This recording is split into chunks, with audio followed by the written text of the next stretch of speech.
Bismillahirrahmanirrahim. Assalamualaikum warahmatullahi wabarakatuh. Waalaikumsalam Waalaikumsalam warahmatullahi warahmatullahi wabarakatuh. wabarakatuh. Alhamdulillahirrabbilalamin. Assalatu wassalamu ala asrafil anbiya'i wal mursalin. Habibana wa nabiyana Muhammadin sallallahu alaihi wasallam. Wa ala alihi wa ashabihi wa man tabi'ahum bi ihsanin ila yaumiddin. Wa ba'd. Qala Allah ta'ala kitabihil karim. A'udzu billahi minasyaitonir rajim. Bismillahirrahmanirrahim. Wa 'allama Adamal asma'a kullaha. ثم عرضهم على الملائكة فقال أنبئوني بأسماء هؤلاء إن كنتم صادقين. وقال رسول الله صلى الله عليه وسلم من سلك طريقا يلتمس فيه علما سهل الله له به طريقا إلى الجنة. أما بعد فإن أصدق الحديث كتاب الله وخير الهدى هدى النبي صلى الله عليه وسلم.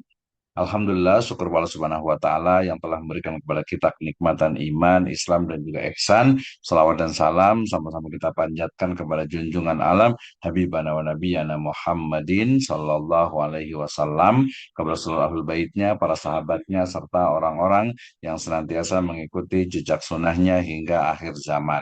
Saya ucapkan terima kasih kepada seluruh mahasiswa di program studi Magister Pendidikan Agama Islam Sekolah Tinggi Agama Islam STAI Sirajul Falah Bogor. Dan ucapan pertama saya ucapkan Ramadan Karim, ya, selamat merayakan atau selamat menunaikan ibadah puasa di Ramadan 1446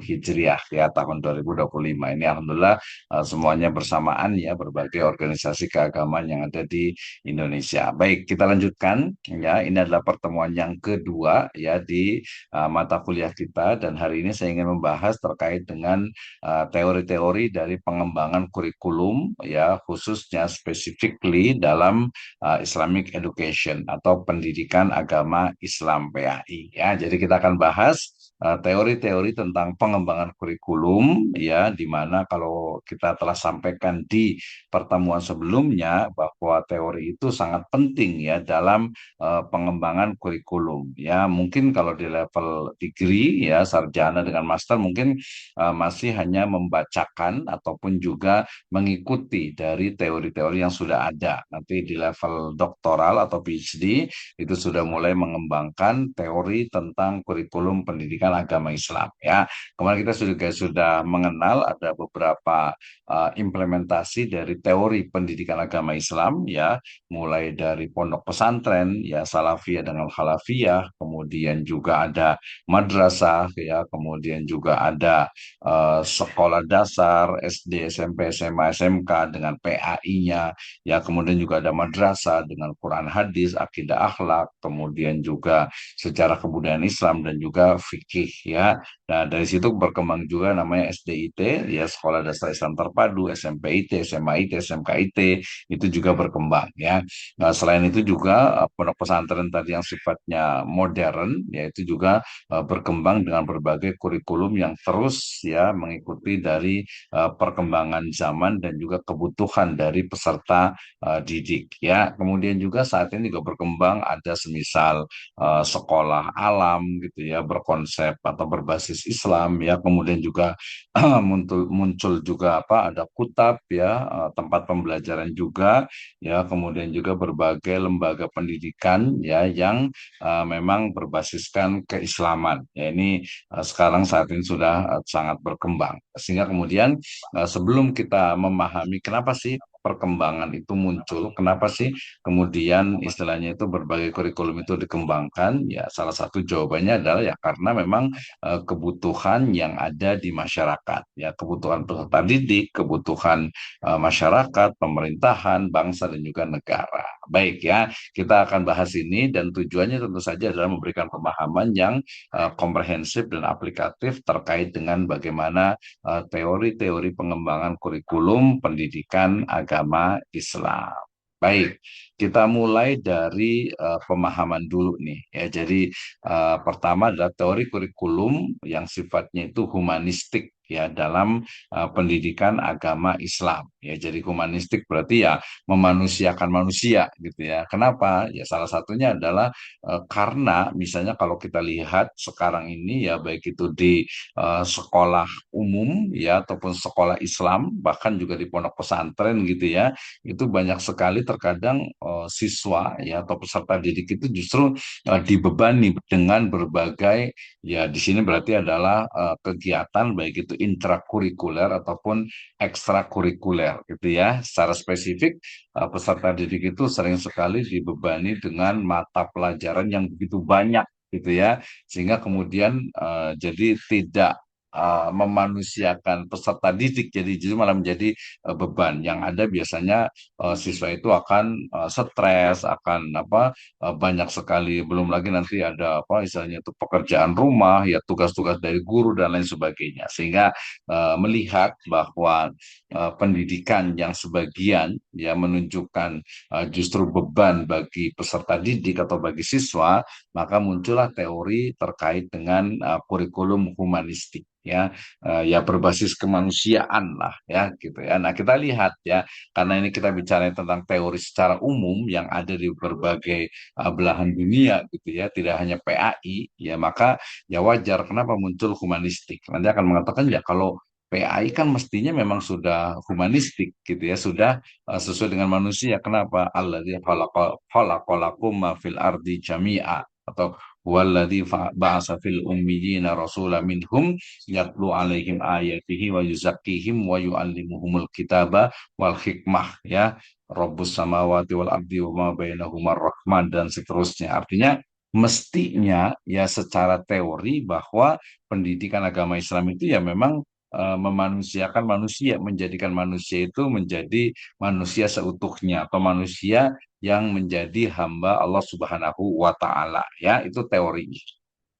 Tapi kadang prakteknya itu karena mungkin apa perkembangan dari ilmu pendidikan ya secara umum, kemudian juga keinginan yang begitu banyak dari apa orang tua ataupun guru, sehingga kemudian beban dari berbagai ya materi mata pelajaran itu diberikan kepada siswa ya, belum lagi nanti yang kemudian menjadikan siswa itu seolah-olah itu menjadi apa ya, menjadi semacam robot yang diajarkan terus menerus gitu tanpa memberikan istilahnya itu haknya sebagai anak-anak, sebagai remaja, sebagai peserta didik. Nah, di sini kemudian muncullah teori kurikulum humanistik. Ya, kenapa? Karena yang namanya humanistik itu ya fokus pada potensi individu. Ya, jadi kalau kurikulum humanistik itu dia fokus kepada potensi individu. Kenapa? Saya selalu katakan kemarin itu ya, ya dikatakan apa? Don't teach bird to swim misalnya gitu ya, don't teach fish to fly gitu ya. Jadi jangan mengajarkan ikan untuk bisa terbang, jangan mengajarkan misalnya burung untuk berenang gitu ya. Dan di sini konteksnya sebenarnya masing-masing itu punya potensi yang berbeda-beda. Ada orang yang suka banyak bicara, ada yang orang mungkin pendiam, tidak banyak bicara gitu ya. Ada mungkin sukanya dengan matematika, sukanya dengan hitungan, sukanya dengan hafalan, ya sukanya dengan mungkin analisa, sukanya dengan mungkin ekspresi atau leadershipnya. Nah, itulah kemudian fenomena yang ada, sehingga dibutuhkan adanya kurikulum yang memang bisa mengembangkan dari potensi dari individu masing-masing. Ya, makanya kemarin sempat muncul istilah itu apa? Disebut dengan apa, pembelajaran berdiferensiasi gitu ya. Nah, kemudian yang kedua bahwa kurikulum humanistik ini ya itu juga merupakan atau memberikan ya pengalaman belajar yang bermakna. Kalau konteks sekarang berarti ada namanya meaningful ya, jadi ada meaningful, jadi pembelajaran yang bermakna. Sama juga kita nih ya di Magister Pendidikan Agama Islam ini, jadi kalau kita hanya mendengarkan saja gitu ya, mendengarkan terus, nggak, tidak diberikan waktu untuk berkomentar, berkontribusi, mengungkapkan ide dan gagasannya, mungkin mengerjakan proyek-proyek tertentu gitu, itu kurang ada learning experience ya, kurang ada pengalaman belajar. Itu pertama tuh ya. Jadi pengalaman belajar ini sebenarnya pengalaman ya, learning experience di mana ketika kita masuk, kita belajar, ya, walaupun ini sudah ada, cuman belum sampai ke level master ya. Artinya itu kita sedang saum, sedang puasa, kemudian kita masuk kelas gitu. Ini juga sebenarnya pengalaman belajar juga, tapi bukan hanya itu. Ya kita harapkan itu, oh ternyata ada nih dalam bentuk peningkatan dari learning experience, yaitu nanti menganalisis, kemudian juga memahami apa makna ataupun juga apa manfaat dari kita belajar di ya STI Sirojul Falah ini. Ya, jadi pertama adalah pengalaman belajar, yang kedua adalah bermakna. Bermaknanya ya paham ya, kalau misalnya siswa di MI, SD, SMP, SMA gitu ya, ketika dia belajar tentang sholat misalnya, oh karena memang sholat itu wajib gitu ya, sehingga dia harus belajar sholat.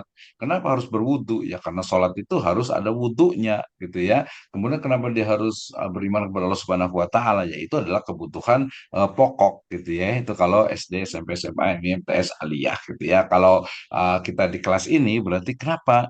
Ya apa sih maknanya kita belajar ini? Ya bermakna tidak sih kita belajar? Ya tentu saja sangat bermakna ya. Kita bisa mengembangkan pengetahuan, mengembangkan jaringan, kita bisa berdiskusi ya dengan dosen, dengan teman-teman satu kelas gitu ya. Nah itu kita bisa belajar gitu ya. Jadi pengalaman belajar yang bermakna.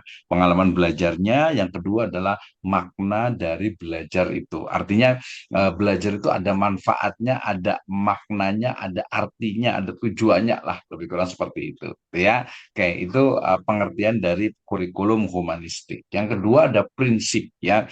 Jadi prinsip dari kurikulum humanistik ini lebih kepada aktualisasi diri dan kebebasan memilih ya. Itu yang pertama. Artinya ya kalau sekarang sudah dilebur, tidak ada IPS FIPA gitu ya. Sebenarnya dulu itu ya bagian juga dari bahasa agamanya itu ijtihad gitu ya, ide gagasan dari dari perumus kurikulum terdahulu adanya IPA IPS gitu ya untuk jurusan gitu ya. Sekarang pun kita kan ada juga ya, kita selain kalau kita kan di PAI ya, pendidikan agama Islam, nanti ada PGMI ya, pendidikan guru madrasah ibtidaiyah, ada lagi nanti pendidikan guru BA ya, bahasa Arab gitu ya. Nah mungkin ke depan ada lagi pendidikan guru fikih, pendidikan guru misalnya Quran hadis misalnya gitu kan ada gitu. Cuma sekarang masih belum ada karena mungkin permintaannya belum begitu banyak gitu ya, sehingga PA itu mencakup dari 4 mata pelajaran ya. Jadi prinsipnya adalah aktualisasi diri dan kebebasan memilih. Maknanya setiap peserta didik gitu ya, setiap siswa itu ya diberikan kebebasan untuk dia sebenarnya potensinya tadi apa, interestnya itu ke apa. Nah, di sini memang muncul ya sedikit debatable gitu ya. Artinya apakah dia akan fokus, misalnya seorang anak itu dia suka menghafal Al-Quran gitu ya. Apakah dia terus saja menghafal Al-Quran sampai mungkin misalnya gitu, sampai hafid 30 juz misalnya. Nah, apakah sudah selesai sampai di situ atau mungkin perlu juga dikembangkan skillnya gitu ya. Atau juga yang suka matematika, apakah dia matematika terus gitu ya. Nah, ini pentingnya nanti sebenarnya bukan hanya memilih, tapi pilihan itu memang biasa didasarkan kepada juga analisis dan juga perkembangan dari ilmu pengetahuan gitu ya. Saya ingat sekali nih cerita diri sendiri aja ya gitu. Saya dulu waktu kecil kayaknya tuh pemalu sekali gitu ya. Pokoknya malu lah ketemu orang gitu. Bicara di depan juga. Terakhir saya ingat sekali ketika suruh buat sambutan di sekolah itu, terakhir saya itu menolak karena nggak biasa gitu ya. Tapi sekarang karena sering ngajar ya 20 tahun lebih, jadi suka ngomong jadinya gitu ya. Jadi tergantung ya, memang lingkungan juga nanti mempengaruhi gitu ya. Jadi aktualisasi diri dan kebebasan memilih sebenarnya ya mungkin setiap pelajar itu kan dia kita sebut itu mungkin agak sedikit labil ya. Artinya jadi sukanya apa bisa dikembangkan, silakan, mau suka sejarah, mau suka mungkin akidah, mau suka mungkin akhlak, mau suka mungkin tafsir, mau suka mungkin dia berbicara gitu ya. Nanti makanya diakomodir dalam metode pembelajarannya. Ini penting ya, makanya setiap guru itu wajib tuh memahami metode pembelajaran, tidak hanya satu metode saja. Nah, kemudian yang penting juga di humanistik ini adalah pembelajaran kontekstual gitu ya. Nanti kita akan menemukan nih benang merah atau benang hijau ya antara satu kurikulum dengan kurikulum yang lainnya. Ingat ya, bahwa kurikulum ini adalah teori ya. Teori itu adalah ide gagasan.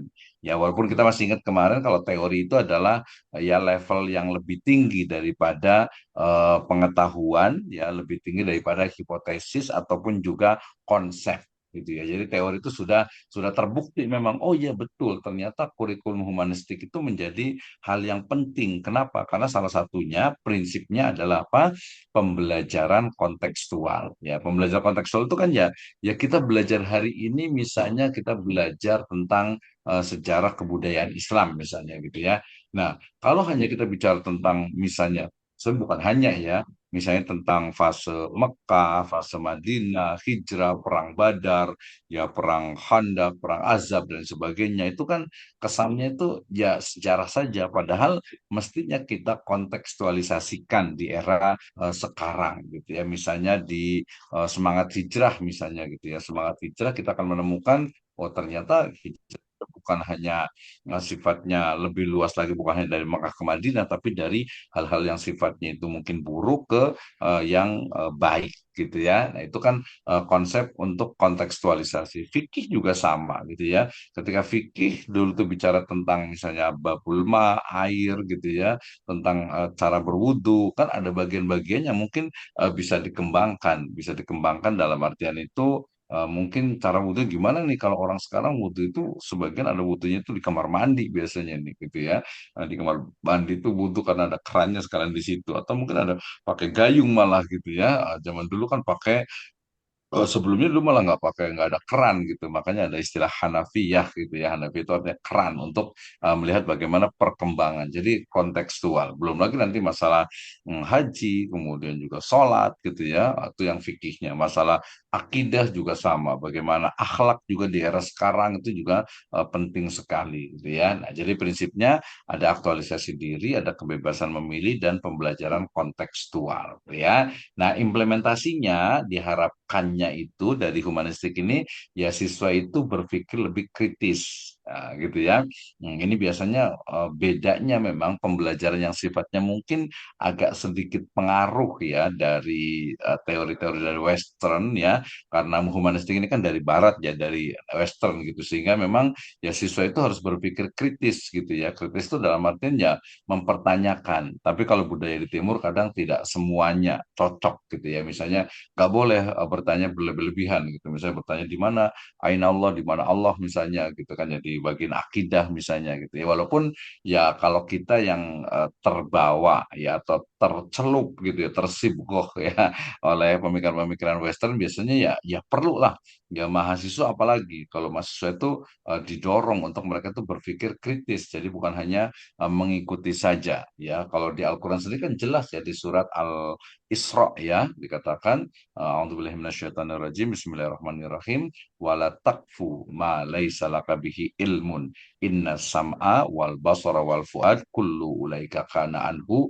mas'ula ya wala taqfu jangan kita mengikuti ya satu pengetahuan satu ilmu yang kita tidak punya pengetahuannya wala taqfu ma laisa laka bihi ilmu. Jangan mengikuti sesuatu teori yang kita itu tidak punya ilmunya tentang itu. Kenapa? Karena pendengaran, kemudian juga penglihatan, ya, kemudian hati juga itu akan dimintai pertanggungjawabannya. Maknanya berarti ya kita perlu mengembangkan dari berbagai ilmu pengetahuan, termasuk juga kurikulumnya. Gitu kan jelas sekali itu. Berarti ya kita memang didorong untuk kita nggak boleh ya taklid gitu kan ya hanya mengikuti saja gitu ya tanpa adanya argumentasi atau dasarnya gitu kan ya. Nah, itu penting sekali itu ya kemudian juga mengaitkan dengan pengalaman. Nah, ini biasa kaitan dengan kurikulum ya spesifiknya di pendidikan agama Islam ya misalnya saya selalu menyampaikan misalnya kalau kemarin bicara tentang sholat gitu ya, sudah sholat itu usia 7 tahun, berarti sebelum 7 tahun itu sudah diajarkan untuk sholat ya. Sebelumnya lagi diajarkan untuk wudhu. Nah, kemudian ketika seorang anak misalnya dia di usia 9, 10, 11, 12 itu sudah sampai kepada balik ya, usia balik ya, mumayyiz. Nah, di usia balik ini kan mereka sudah harus apa mandi wajib ya, kemudian juga mungkin yang putrinya itu yang perempuannya sudah haid gitu ya, kemudian kemudian juga yang laki-laki juga sudah mimpi ya. Nah, itu kan berarti sudah harus diajarkan tata cara mandi wajibnya, kemudian bebersihnya ya, cara bersih mandi dari haid misalnya bagi perempuan itu kan harus diajarkan gitu, sehingga ada kurikulum yang ada itu dikaitkan dengan pengalaman dia gitu ya, pengalaman bagaimana ketika menginjak usia remaja awal, kemudian ke remaja akhir di SMP, SMA gitu ya. Nah, itu kan perlu, artinya ada pengalaman. Belum lagi nanti pengalaman yang sifatnya mungkin dia suka pernah berjalan dengan pernah berjalan dengan keluarganya, atau mungkin sampai yang ada sudah umroh, atau mungkin pergi ziarah dan lain sebagainya.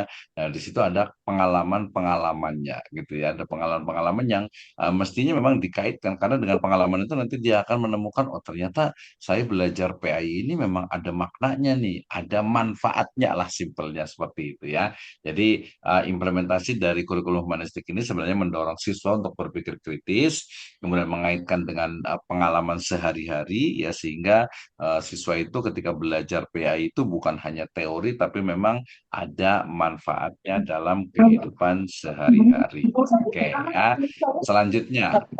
Ya, selanjutnya ini teori, kalau tadi pertama teori humanistik, yang kedua adalah teori kurikulum behavioristik.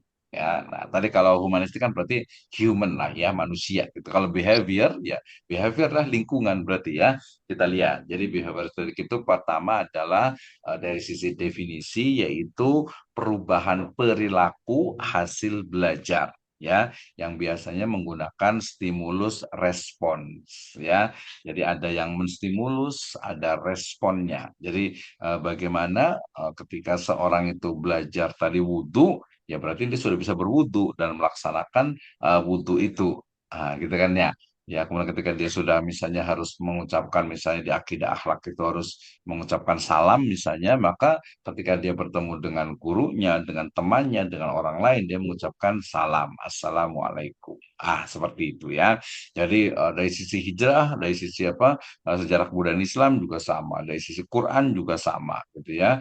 Kayak itu adalah pengertiannya. Sedangkan secara prinsipnya, jadi prinsip dari kurikulum behavioristik ini adalah tujuannya itu terukur dan penguatan positif. Jadi memang ini terlepas dari yang namanya positivisme. Jadi bagaimana behavioristik ini membawa kepada peserta didik atau siswa yang kemudian hasil dari pembelajarannya itu bisa diukur, ya bisa diukur. Misalnya tadi, ya misalnya anak SD itu membaca surat Al-Fatihah misalnya gitu kan ya, maka ukurannya adalah dia membaca surat Al-Fatihah dengan baik dan benar, makhrajnya, tajwidnya gitu ya.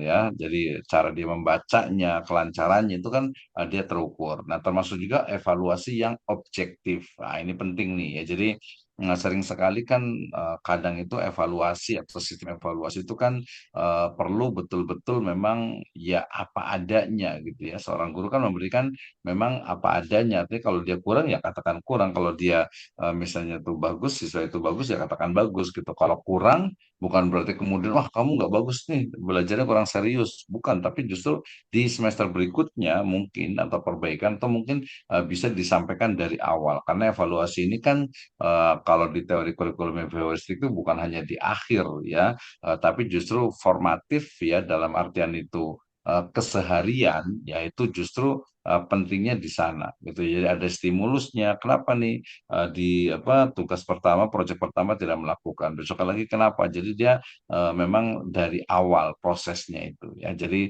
tujuannya itu adalah memang evaluasi yang objektif dari prinsipnya. Nah, implementasinya yaitu reward and punishment dalam akhlak ya. Biasanya itu kalau PAI itu kan tujuannya spesifik ya, sehingga ya ada reward, ada punishment. Ya, kita sepakati lah bahwa rewardnya itu berarti adalah ada hadiah gitu ya, atau mungkin hadiah kan bisa dalam bentukannya memberikan bintang misalnya, memberikan nilai yang bagus ya, kemudian juga mungkin sekali kita kasih reward yang dia senang dan sebagainya, termasuk juga punishment. Nah, punishment ini ya kalau zaman sekarang ini memang tidak boleh nih ya ke misalnya ke fisik misalnya gitu ya. Ya memang pembelajaran ataupun juga punishment yang membawa kepada kesadaran atau memberikan kesadaran bahwa oke, karena mungkin saya tidak melaksanakan atau membuat apa project ini, maka saya layak untuk mendapatkan punishment. Dan reward and punishmentnya ini kan memang dilakukan atau disepakati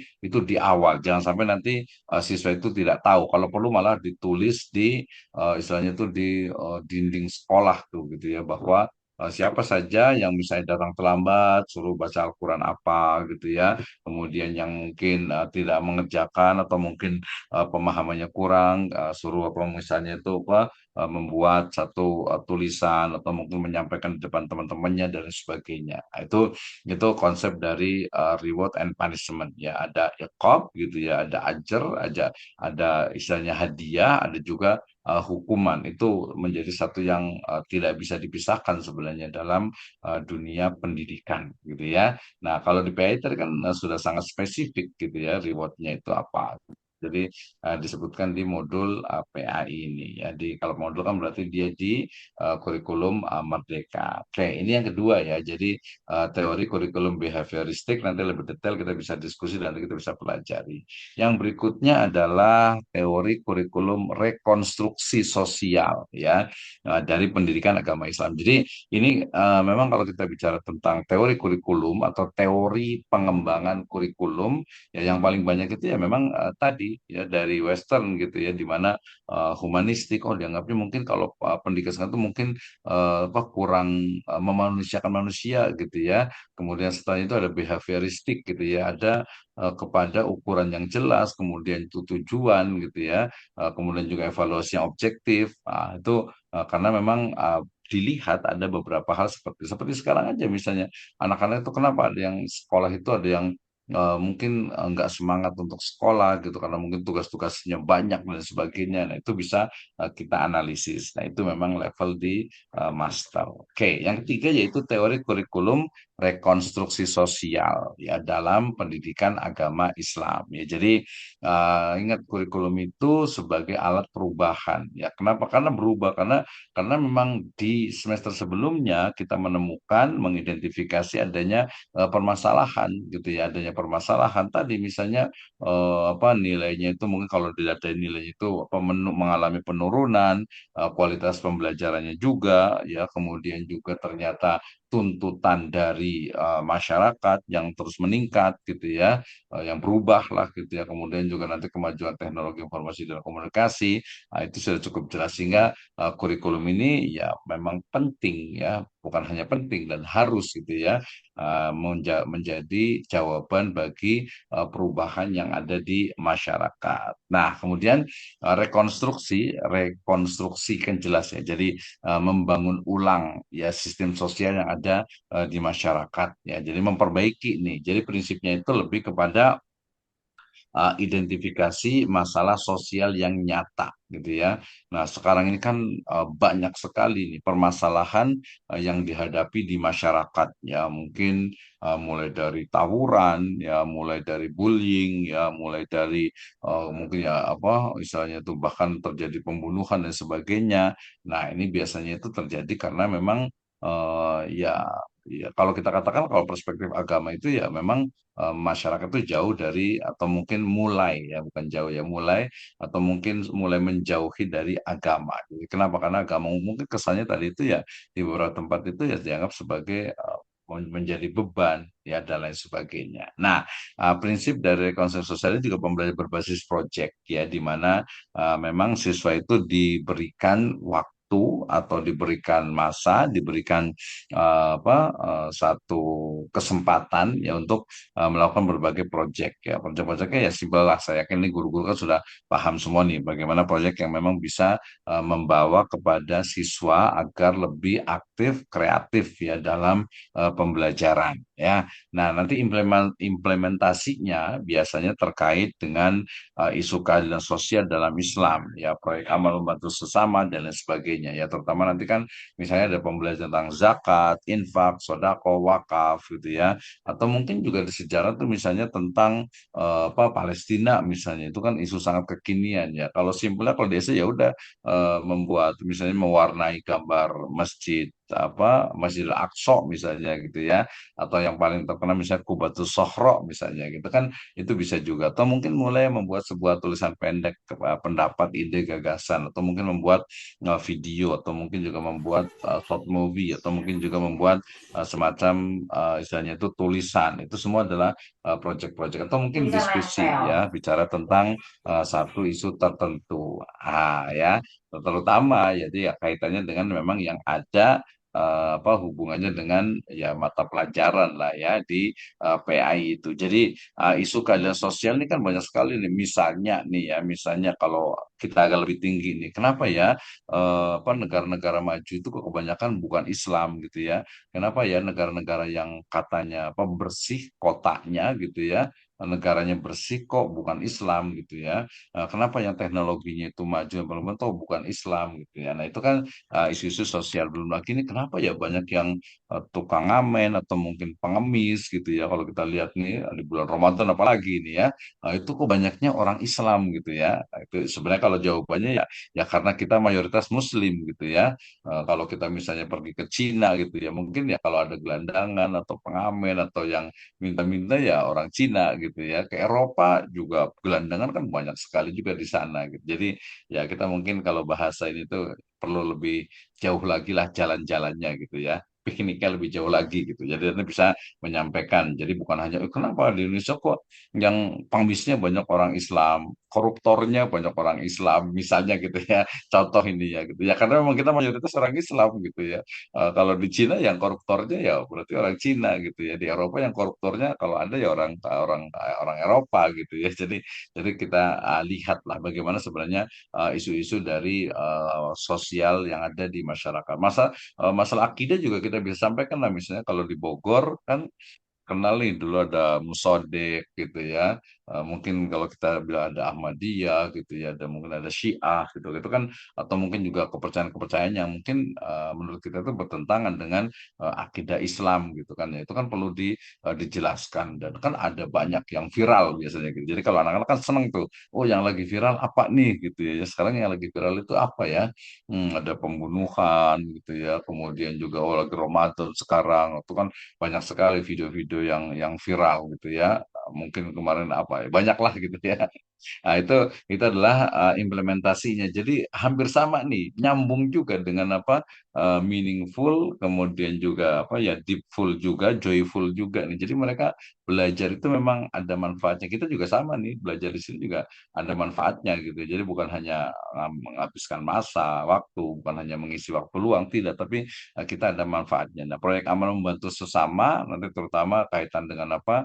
Kan kalau di PH itu kan lengkap ya, dari akidahnya, akhlaknya, fikihnya, Qurannya, hadisnya, ya kemudian juga sejarah kebudayaannya itu bisa dibuat ini tematik tuh sebenarnya itu ya. Jadi sekali belajar kemudian dia bisa nyambung ke apa mata pelajaran yang lainnya. Kalau PAI kan memang disambungkan seperti, tapi kita lihat juga nanti apakah kurikulum PAI yang ada itu memang seperti itu, atau mungkin malah apa ya di Indonesia ini kita bisa lihat juga apa istilahnya itu analisisnya.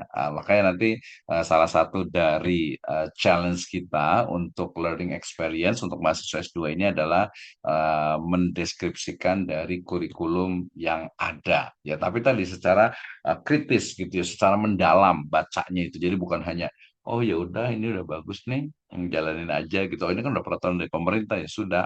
Tidak seperti itu, tapi lebih kritis gitu ya. Lebih kritis itu lebih deep, lebih mendalam dalam membacanya. Oke, ini adalah teori dari kurikulum rekonstruksi sosial di PAI ya. Kemudian ada juga teori dari kurikulum subjek akademik dalam PAI ya. Jadi kalau zaman dulu gitu ya, zaman dulu itu ketika kita bicara tentang kurikulum kan spesifiknya adalah mata pelajaran gitu ya, mata kuliah gitu ya. Nah, padahal sebenarnya bukan hanya itu tuh ya, bukan hanya itu.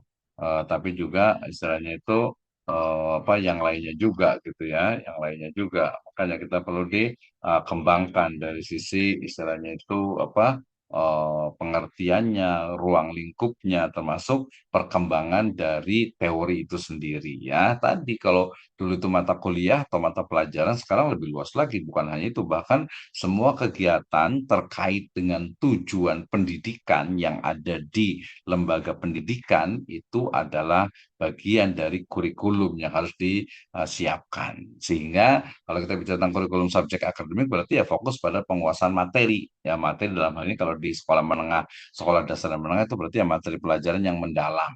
Kan ya, jadi materi pelajarannya, mata pelajarannya lah, simpelnya seperti itu ya. Nah, kemudian prinsipnya struktur disiplin ilmu jelas, kurikulum yang sangat sistematis. Ya, artinya struktur keilmuannya nih. Ya, makanya kalau kita ya boleh saja mengkritik, misalnya akidah dengan akhlak gitu ya. Mesti ini yang di IMTS Aliyah ya.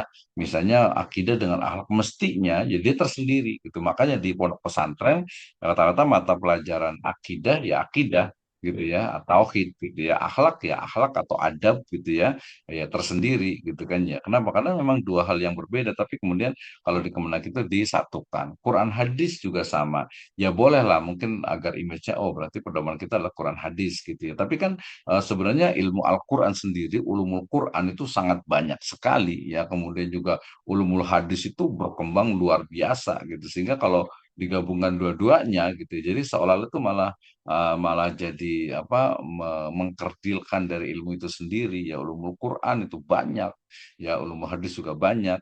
Sehingga ya kalau di pesantren tadi kembali di pesantren dan juga di beberapa sekolah yang memang fokus keagamaan biasanya ya Quran tersendiri, hadis tersendiri gitu ya. Nah, kemudian nanti ada fikih, kemudian juga ada sejarah kebudayaan Islam gitu ya. Nah, kemudian juga nanti ya tadi yang paling penting sebenarnya ya bahasa Arab gitu ya. Tapi kemudian akhirnya dipisahkan dari PAI di Indonesia ini ya. Nah, padahal ya mestinya kalau belajar akidah ya pakai bahasa Arab, belajar akhlak ya pakai bahasa Arab. Jadi dia adalah satu ilmu alat gitu ya. Jadi harus dikuasai gitu ya. Nah, ini tiba-tiba belajar akidah sumbernya dari misalnya bahasa Indonesia gitu ya, belajar Quran nanti banyak terjemahannya, belajar hadis juga dari terjemahannya, ya tentu saja kurang dari sisi reference atau mind referencesnya, gitu ya. Oke, nah kemudian tadi implementasinya yaitu dalam bentuk materi yang terstruktur berdasarkan cabang, gitu ya. Materi terstruktur berdasarkan cabang-cabang dari ilmu pengetahuan itu sendiri. Ya kalau kita lihat di PAI misalnya gitu ya, tadi yang belum dibahas misalnya fikih misalnya gitu ya. Fikihnya apa saja nih sudah diharapkan ketika mereka sampai ke ya aliyah misalnya mereka betul-betul sudah paham semua atau belum gitu ya, itu yang aliyah. Kalau yang SMA bagaimana gitu ya, yang SMA gitu ya.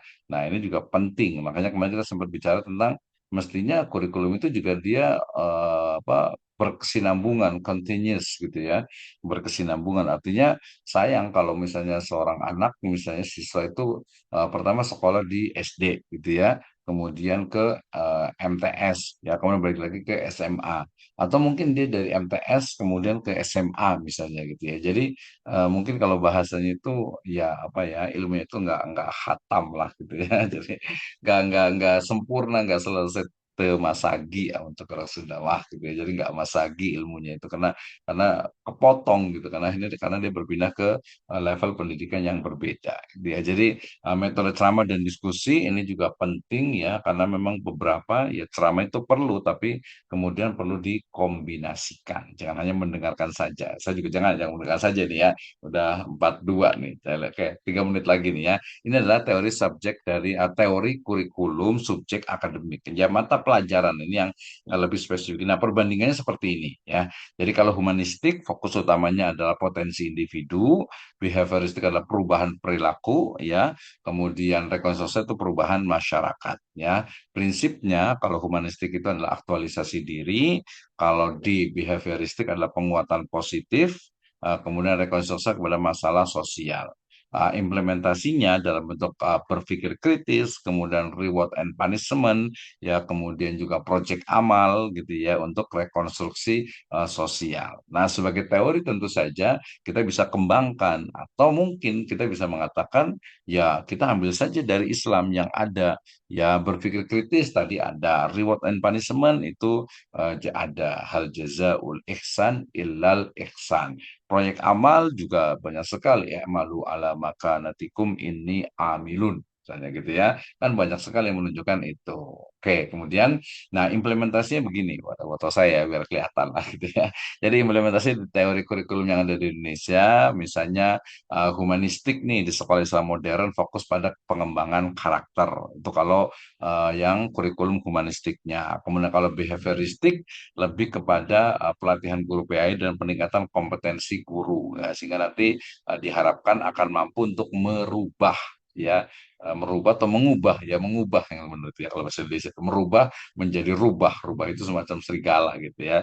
Mengubah perilaku siswa dari yang kurang baik menjadi lebih baik sementara analisisnya nanti bisa dilihat dari sisi keberhasilan dan tantangan implementasi dan juga evaluasi yang komprehensif. Makanya kita lihat nih kurikulumnya ya tadi bukan berarti dari Kemenak itu sudah cukup tidak justru kita bisa kembangkan dengan teori-teori yang kita bisa lakukan di sekolah masing-masing ya. Nah, ini nanti ada pikiran juga untuk evaluasi kurikulum ini. Biasanya itu kalau teori evaluasi program sebenarnya itu ya. Nanti ini levelnya udah S2 nih. S1 kemarin yang skripsi juga saya suruh pakai CIPP ya. Konteks, input, proses, produk. Ini evaluasi yang holistik dalam dan mendalam pada sebuah proyek atau pada sebuah kegiatan termasuk juga pembelajaran ya. Indikatornya apa? Nanti peningkatan pemahaman agama siswa dan juga perubahan perilaku positif siswa. Nanti bisa pakai Patrick ya. Kalau fokus kepada hasil itu biasa menggunakan dari teorinya Robert Meagher ya. Itu untuk hasilnya. Instrumennya apa? Nanti bisa menggunakan tes, observasi, wawancara, angket, ya baik itu datanya yang kuantitatif ataupun kualitatif. Nah, itu perlu tuh dilakukan ya dalam evaluasi ini. Nah, kemudian terakhir tantangannya apa nih di era digital ini? Ya, agama, terutama pendidikan agama Islam. Yang pertama adalah akses informasi, ya menyaring informasi yang benar, informasi yang relevan bagi siswa. Ya kan sekarang itu yang disebut dengan apa ya banjir informasi, ya di mana informasi itu begitu banyak gitu ya. Sekarang saja itu sudah berseliweran gitu ya, sehingga kecerdasan, kemampuan untuk bisa menyaring informasi yang benar gurunya, kemudian dari gurunya itu kemudian diberikan, ditransfer atau disampaikan kepada siswanya untuk betul-betul memahami ini informasinya betul atau tidak. Ya, jangan sampai dalam semua hal itu ya baik positif ataupun negatif ya jadi bukan hanya negatif saya yang positif pun kadang ya terselip di dalamnya itu apa ya informasi yang hoax ya yang tidak benar informasi yang relevan bagi siswa juga ya ada beberapa informasi yang memang tidak sesuai. Misalnya makanya kalau di YouTube itu ada YouTube anak gitu ya. YouTube yang untuk anak yang memang dia kontennya tuh fokus gitu ya, fokus ke sana. Nah, kemudian ada juga yang apa isu tentang radikalisme juga ini perlu dipahami juga secara benar. Kemudian juga dari perubahan sosial yang ada di masyarakat. Oke, sebentar ya.